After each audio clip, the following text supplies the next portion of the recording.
우리가 잘 아는 대로 우리 사람은 흙으로 지음을 받았습니다. 그래서 첫 사람의 이름이 아담이라고 불려지게 되었습니다.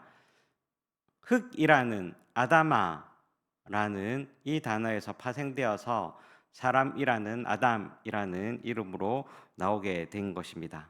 그래서 우리가 많은 사람들을 죽어 장사 지낼 때에 흙에서 왔으니 흙으로 돌아갈 것이다 라고 그렇게 얘기를 하곤 합니다. 그리고 우리가 지난주에 제2의 수요일을 지내면서 우리는 흙으로부터 왔다라는 사실을 다시 한번 사순절을 시작하면서 되새기는 그러한 생각을 가지곤 합니다. 사람이 흙으로 지음을 받았다라고 해서 그 존재인 사람이 벌 볼 일 없는 것은 아닙니다. 값어치 없는 존재가 아니다라는 것입니다. 모든 피조물들 중 가운데서 가장 존재가 뛰어난 가치 있는 그러한 존재다라는 것을 우리는 잘 알고 있습니다.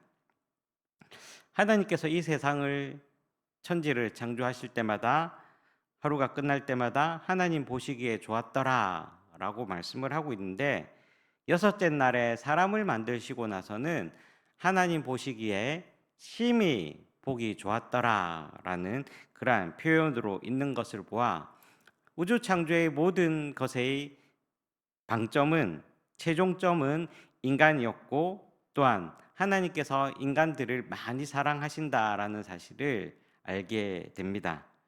그러던 인간이 하나님으로부터 지음을 받은 인간이 죄로 인하여 타락하고 말았습니다.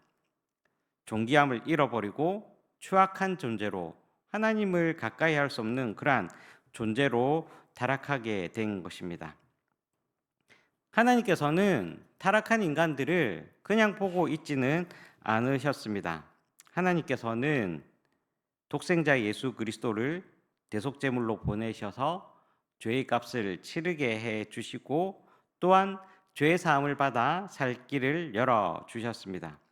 그래서 누구든지 이 사실을 믿기만 하면 하나님과 연합하게 되고 하나님의 자녀로 복귀하게 되었다라는 사실입니다. 그래서 우리는 구원받은 사실을 다른 말로 거듭났다라고 표현을 하게 되고 우리의 정체성을 새로운 피조물이다라고 그렇게 말하고 있는 것입니다. 오늘 우리는 이 고린도후서 5장의 말씀을 통하여 거듭난 하나님의 사람들에 대해서 생각해보고 또 어떤 새로운 피조물이 될 것인가 생각해보고 은혜를 받는 시간을 가지기를 원합니다.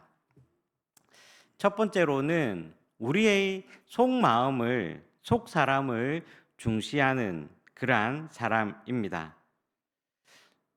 우리가 아무리 시력이 좋고 아무리 좋은 눈을 가지고 있다고 할지라도 사람의 마음을 꿰뚫어 볼 수는 없습니다. 그 사람이 겉으로는 웃고 있지만 우리에 대해서 어떤 생각을 가지고 있는지 또 그 사람이 울고 있으면 왜 울고 있는지 우리는 그 마음을 정확하게 알 수가 없습니다.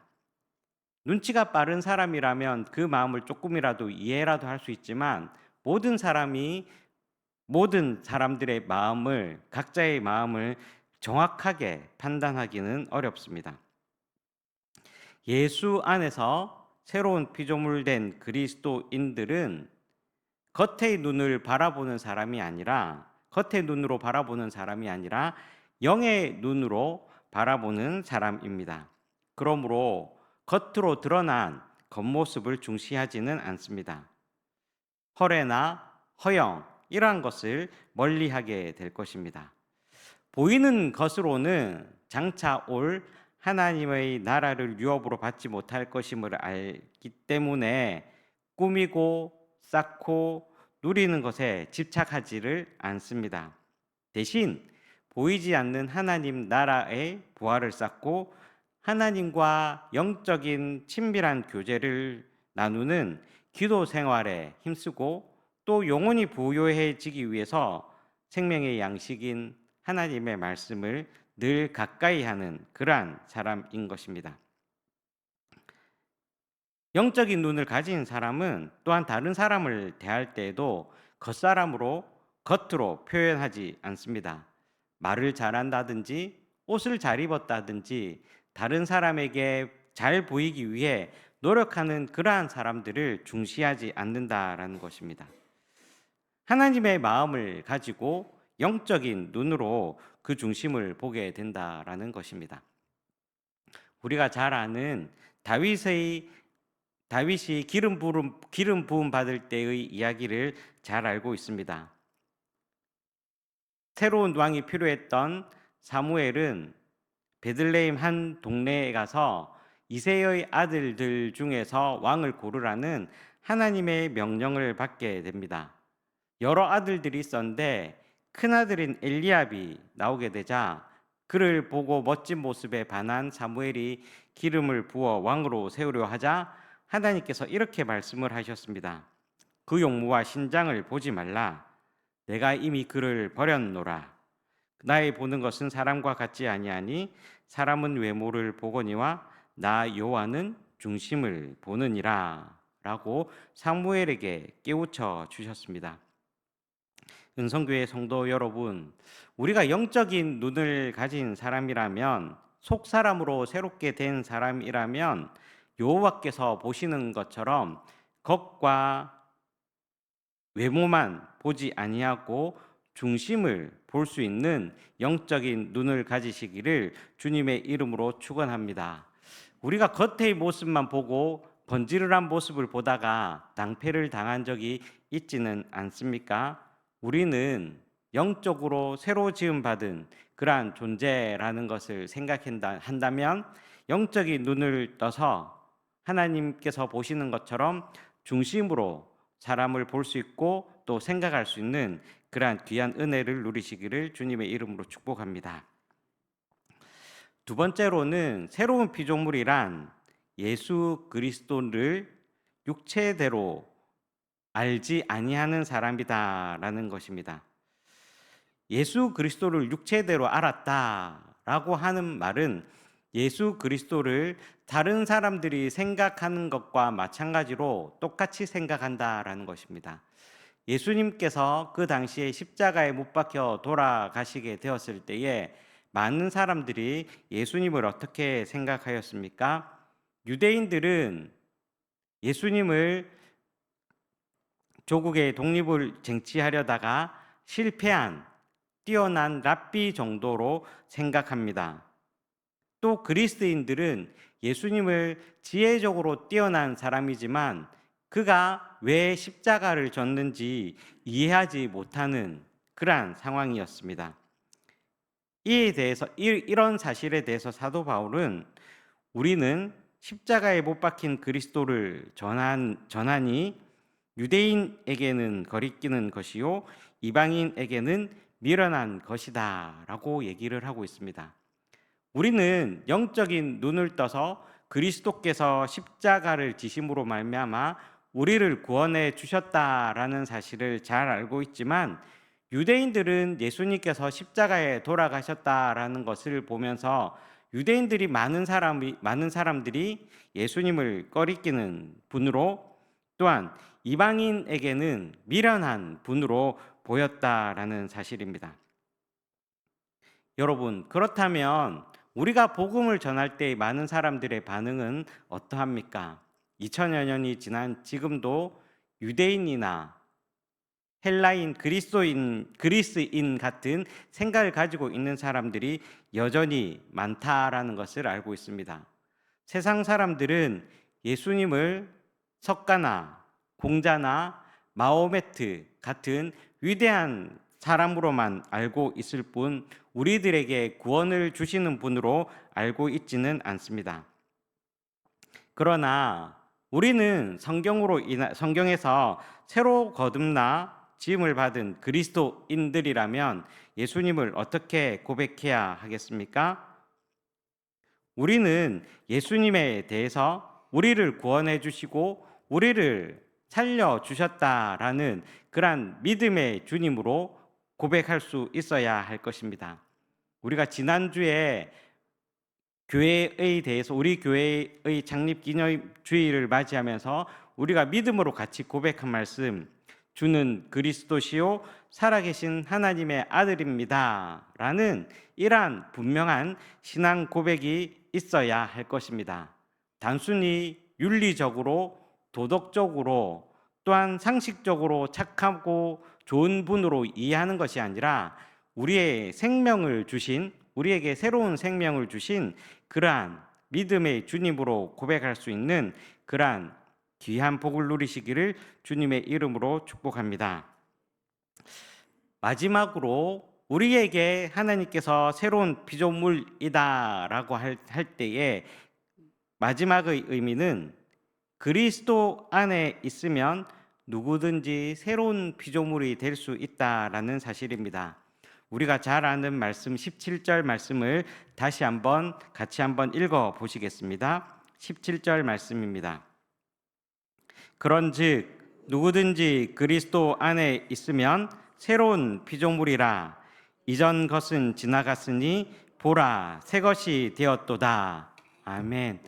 많은 사람들이 새로운 사람이 되기 위해서 노력을 합니다. 어떤 사람은 성형 수술을 통해서 자기의 외모를 바꾸려고 하기도 하고, 어떤 사람들은 이민을 통해서 새로운 사람으로 거듭나려고 합니다. 어떤 사람들은 자신의 예전의 다른 모습을 나타내기 위해서 다이어트나 또한 다른 모습으로 자신을 바꾸려고 합니다.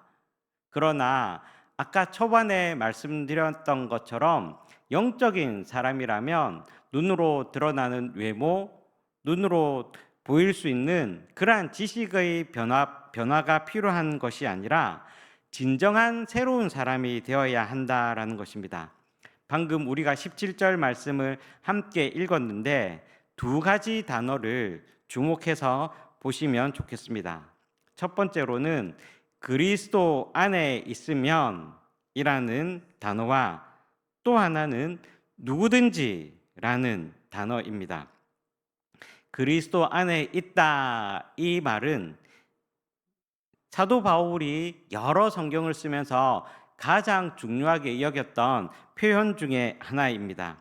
그리스도 안에 있다라는 이 말은 그리스도의 죽음과 부활에 동참했다라는 것을 의미합니다. 우리가 지금 사순절을 지내면서 그리스도의 죽음과 부활을 묵상하고 개인적으로 생각하는, 그리고 또 그 고난에 동참하기 위해서 노력하고 애쓰고 있는 기간인데, 다른 말로 표현한다면 갈라디아서 2장 20절로 표현할 수 있을 것입니다. 갈라디아서 2장 20절을 제가 읽어 드리겠습니다. 내가 그리스도와 함께 십자가에 못 박혔나니 그런즉 이제는 내가 산 것이 아니요 오직 내 안에 그리스도께서 사신 것이라. 이제 내가 육체 가운데 사는 것은 나를 사랑하사 나를 위하여 자기 몸을 버리신 하나님의 아들을 믿는 믿음 안에서 사는 것이라. 아멘. 주님께서, 사도 바울은 갈라디아서를 통하여 그리스도와 그리스도 안에 있다라는 이 말을 그리스도와 함께 있다라는 것으로 표현을 하고 있습니다. 그러므로 우리가 새로운 피조물로 거듭나기를 원한다면 우리는 다른 어느 것이 아닌 그리스도 안에 거하는 삶을 살 수 있어야 할 것입니다. 또 하나 우리가 같이 생각해 볼 단어는 누구든지라는 단어입니다. 이 누구든지라는 단어는 복음을 복음되게 해주는 말씀이다라고 할 수 있을 것입니다. 즉 복음에는 차별이 없다라는 것입니다. 누구든지 말 그대로 예수님을 믿기만 하면, 누구든지 주의 이름을 부르기만 하면 그리스도인이 될 수 있고 구원을 받을 수 있다라는 사실입니다. 예전에 어떤 사람이었든지, 예전에 어떤 신분의 사람이었든지, 재산이 얼마나 있든지, 어떤 성격을 가졌든지 간에 누구든지 주의 이름을 부르면 구원을 얻을 수 있다라는 것이 그리스도 복음의 핵심이고 또한 우리가 지금까지 지켜온 복음의 전통이다라는 것입니다. 그러므로 사도 바울은 오늘 본문을 통해서 이전 것은 지나갔으니 새 것이 되었도다라고 기쁨으로 외칠 수 있는 것입니다. 여러분, 우리는 지금 사순절을 지내며 예수님의 고난과 죽음과 부활을 묵상하는 기간을 보내고 있습니다. 올 한 해에도 우리 주님께서는 사순절을 허락하시고 또 예수님의 고난을 묵상하게 해 주셨습니다. 그렇다면 우리는 올 한 해도 사순절을 그냥 지내는, 의례적으로 지내는, 시기적으로 지내는 그러한 절기로 지킬 것이 아니라 주님 안에서 거듭난 새로운 피조물로 살아가는 귀한 기간, 또 복된 한 해가 되시기를 주님의 이름으로 축원합니다. 우리의 영적인 눈을 떠서 주님을 바라보되 주님 안에서 분명한 신앙 고백으로 우리에게 주신 새로운 피조물의 삶을 살아가시는 귀한 은혜를 누리시는 우리 모두가 되기를 주님의 이름으로 축원합니다. 같이 기도하겠습니다.